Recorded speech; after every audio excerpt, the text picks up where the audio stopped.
नमस्कार दोस्तों, स्वागत है आप सभी का फिर से हमारे चैनल चांद जी ज्ञान गंगा में। दोस्तों, आज हम एक ऐसे रहस्य की पर्दाफाश करने जा रहे हैं जिसे सुनकर शायद आप हैरान रह जाएंगे। आज हम आपको बताएंगे कि राम जिन्हें हम दशरथ का पुत्र मानते हैं, वास्तव में उनके पुत्र नहीं थे। क्या आपने कभी सोचा था कि ऐसा हो सकता है? भाइयों, इस बात को सुनकर आप भी चौंक गए होंगे। यह स्वाभाविक भी है, क्योंकि हमारे समाज में यही माना जाता है कि राम दशरथ के ही बेटे हैं, और यह विश्वास हमारे अंदर गहराई तक बैठा हुआ है कि राम दशरथ के ही पुत्र थे।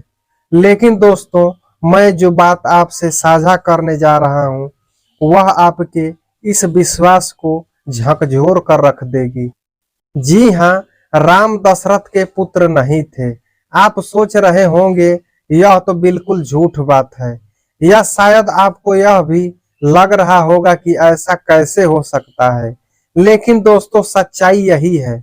समाज की नजर में, इस दुनिया की नजर में राम दशरथ के पुत्र माने जाते हैं, परंतु वास्तव में राम का संबंध कुछ और ही है।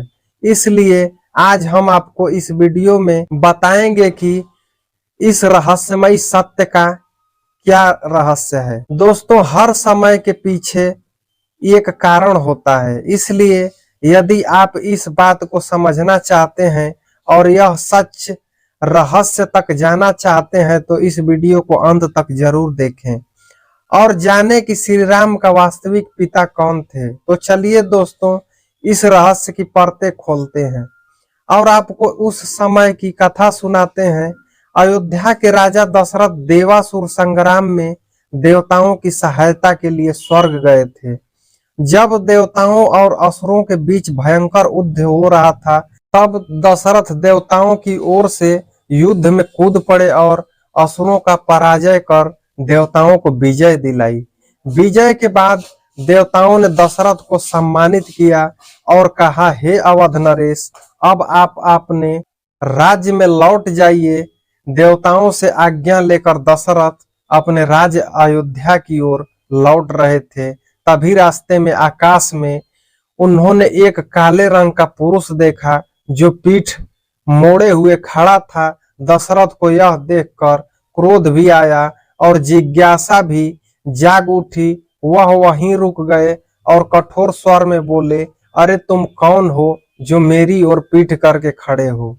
क्या तुम्हें नहीं पता कि मैं देवताओं को विजय दिलाकर लौट रहा हूँ और मैं अयोध्या का राजा दशरथ हूँ? मेरे बारे में तुम्हें कुछ भी जानकारी नहीं है क्या, जो तुम इस तरह से पीठ किए खड़े हो? चेहरा मेरी ओर क्यों नहीं करते? उस समय पुरुष ने ठंडी आवाज में उत्तर दिया, हे दशरथ, आप मुझसे मेरे बारे में मत पूछिए। आप अपने मार्ग पर चलते रहिए और अपने राज्य में लौट जाइए। मेरे बारे में जानने की आपकी इच्छा उचित नहीं है। मैं जैसा हूं वैसा ही खड़ा रहने दें। दशरथ को यह सुनकर अचरज और आक्रोश होने लगा। उन्होंने फिर से सवाल किया, क्यों भाई, मैं तुम्हारे बारे में जानना क्यों नहीं चाहूं और तुम हमारी ओर देखते क्यों नहीं हो? इसमें क्या रहस्य है? मेरी ओर देखने में तुम्हें किस बात पर परेशानी है? दशरथ की आवाज में अब जिज्ञासा के साथ एक दृढ़ता और गौरव भी था। तब दशरथ ने कहा, अब तो भाई मैं तुमसे पूछकर ही जाऊंगा कि तुम कौन हो। तुम्हारे बारे में जानना मेरे लिए बेहद जरूरी हो गया है और मैं तुम्हारा चेहरा भी देखूंगा। तब वह काले पुरुष ने कहा, हे अवध नरेश, मेरी बात समझने की कोशिश करो। मैं तुम्हारे ऊपर अपनी दृष्टि नहीं डालना चाहता, क्योंकि तुम एक धर्मात्मा राजा हो। इसलिए तुम अपने रास्ते पर जाओ और मुझे यहाँ खड़ा रहने दो। दशरथ ने चौंकाते हुए कहा, अरे भाई, तुम हमारी तरफ दृष्टि क्यों नहीं डालना चाहते? ऐसा मुझ में क्या दोष है जो तुम मुझसे आंखें नहीं मिला रहे हो और अपना परिचय भी नहीं दे रहे हो? काले पुरुष ने गंभीर स्वर में कहा, हे दशरथ, लगता है तुम मेरे बारे में बिना जाने नहीं मानोगे। सुनो, मैं शनिदेव हूँ, इसलिए मैं तुम पर अपनी दृष्टि नहीं डालना चाहता। तुम एक धर्मात्मा राजा हो, देवताओं के लिए युद्ध जीत कर लौट रहे हो। यदि मैंने तुम्हारे ऊपर दृष्टि डाली तो तुम्हारे लिए हानिकारक हो सकता है, तुम्हारे प्राण भी जा सकते हैं। इसलिए मैं तुमसे विनती करता हूं कि अपनी जिद छोड़ दो और यहाँ से चले जाओ। दशरथ यह सुनकर चौंक गए। शनिदेव तो दशरथ कहने लगे, हे शनिदेव, अब तो आपको अपना चेहरा मुझे दिखाना ही पड़ेगा और मुझे भी आपको देखना ही पड़ेगा। जब तक मैं आपको देख नहीं लूंगा और आप मुझ पर अपनी दृष्टि नहीं डालेंगे, मैं यहाँ से हिलने वाला नहीं हूँ। कृपया अपनी पीठ हटाकर अपना चेहरा दिखाइए। शनिदेव ने कहा, हे दशरथ, आप बार बार ऐसी जिद क्यों कर रहे हैं? आप यहाँ से चले जाओ। अगर मैंने तुम पर दृष्टि डाल दी तो तुम्हारे प्राण संकट में पड़ सकते हैं। इसका जिम्मेदार कौन होगा? राजा दशरथ ने कहा, हे शनिदेव, आप इतनी चिंता क्यों कर रहे हैं? आप मुझ पर दृष्टि डालने से क्यों हिचकिचा रहे हो? जो भी होगा मैं सहन करूंगा, सारी जिम्मेदारी मेरी होगी। मैं आपसे कोई शिकायत नहीं करूंगा। दोस्तों, राजा दशरथ ने थोड़े अपने अहंकार में आकर यह बात कह दी। कहते हैं कि इंसान किसी बड़े काम को कर जाता है, चाहे वो युद्ध हो या किसी कठिन परिस्थिति का सामना हो, तो उसके मन में थोड़ा गर्व ही आ जाता है। ऐसा ही दशरथ के साथ हुआ। उन्होंने अपने मन में आकर शनिदेव से कह दिया कि आप चिंता न करें, सारी जिम्मेदारी मेरी है, बस आप अपनी दृष्टि मेरे ऊपर डालें। शनिदेव ने बार बार मना किया। मना करने के बावजूद दशरथ नहीं माने और उनकी जिद पर शनिदेव ने जैसे ही अपनी दृष्टि उन पर डाली, दशरथ तुरंत बेहोश हो गए और रथ से नीचे गिर पड़े। जैसे ही वे बेहोश हुए, वे अंतरिक्ष से नीचे गिरने लगे।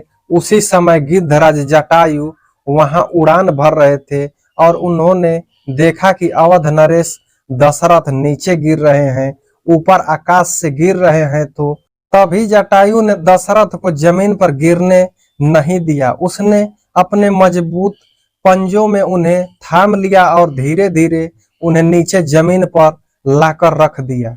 उस समय दशरथ बेहोश थे। जटायु ने ध्यान से देखा और तुरंत पहचान लिया कि ये राजा दशरथ हैं।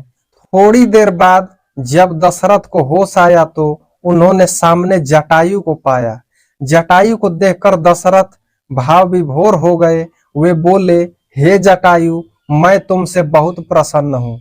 तुमने मेरे प्राणों की रक्षा की है, मेरे जीवन को बचाया है। मैं तुम्हारा आभार कैसे व्यक्त करूं? तुम मुझसे जो चाहो मांग सकते हो। मैं तुम्हारी हर इच्छा पूरी करने का प्रयास करूंगा। दशरथ के ये शब्द सुनकर जटायु ने कहा, हे अयोध्या के नरेश, यदि आप सच में मुझ पर प्रसन्न हैं और कुछ देना चाहते हैं तो मैं आपसे कुछ मांग सकता हूँ। दशरथ ने उत्सुकता से कहा, जटायु, अत्यंत आभारी हूँ। तब जटायु ने नम्रता से कहा, हे दशरथ, मुझे आपके राज्य का कोई अधिकार नहीं चाहिए, न ही कोई धन दौलत चाहिए, परंतु मैं आपसे एक वचन मांगता हूँ। आपके जो भी संतान हो, उनमें से सबसे बड़ा पुत्र हो, उसे आप मुझे दे देना। बस यही मेरी इच्छा है। दशरथ ने गंभीरता से वचन दिया, जटायु, मैं तुम्हें वचन देता हूँ। अभी तो मेरे पास कोई संतान नहीं है, पर यदि भविष्य में मेरी कोई संतान होती है तो मेरा सबसे बड़ा पुत्र तुम्हारा ही होगा। वह तुम्हारी धरोहर होगा, वह तुम्हारा पुत्र होगा, मेरा नहीं। समय बीतता गया और कालांतर में दशरथ के घर भगवान राम का जन्म हुआ। जब राम का जन्म हुआ तो दशरथ ने अपने वचन को याद करते हुए जटायु को बुलवाया और विनम्रता से कहा, जटायु महाराज, यह रहा आपका पुत्र। जैसा वचन दिया था मैं उसे पूरा कर रहा हूँ। यह मेरा बड़ा पुत्र है और अब यह आपका ही है। जटायु ने सौम्यता से कहा, हे अयोध्या के नरेश, अभी मैं अपने पुत्र को नहीं ले जाऊंगा। जब समय आएगा मैं उसे लेने आऊंगा। तब तक आप इसका पालन पोषण करें। दशरथ ने सहमति में सिर हिलाया और जटायु वहां से चले गए। इसके बाद दशरथ ने श्री राम का पालन पोषण और देखभाल में पूरी निष्ठा से लगे रहे। तो दोस्तों, इस तरह से राम जो थे वो असल में दशरथ के पुत्र नहीं थे, बल्कि जटायु के पुत्र थे।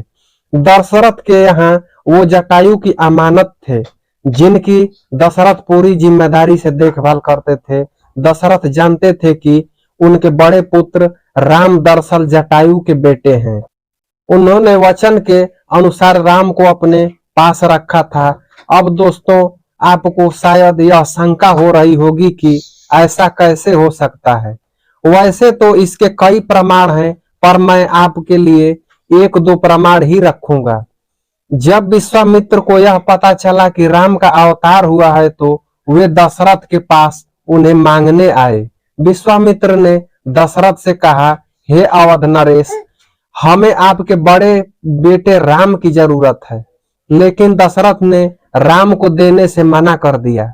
उस समय उनके पास राम के अलावा और 3 पुत्र भी थे, पर जब विश्वामित्र ने सिर्फ राम को ही मांगा तो दशरथ को मना करना पड़ा।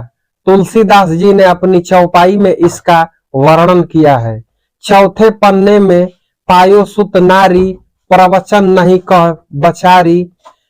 दशरथ ने कहा, हे ब्राह्मण देव, मैंने बुढ़ापे में ये 4 पुत्र पाए हैं, लेकिन आपने जो राम को मांगा है वो शायद बिना सोचे मांगा है। वैसे तो मेरे लिए ये चारों ही पुत्र प्राणों से प्यारे हैं। तुलसीदास जी अगली चौपाई में कहते हैं, सब सुत मोय प्राण की नाई, राम देत नहीं बने गुसाई। यानी दशरथ कह रहे थे, ये चारों पुत्र मेरे लिए प्राणों से प्यारे हैं, परंतु राम को देने की बात मेरे लिए असंभव है। चाहे आप अयोध्या का राज मांग लें, लेकिन राम को देने की बात मेरे बस में नहीं है।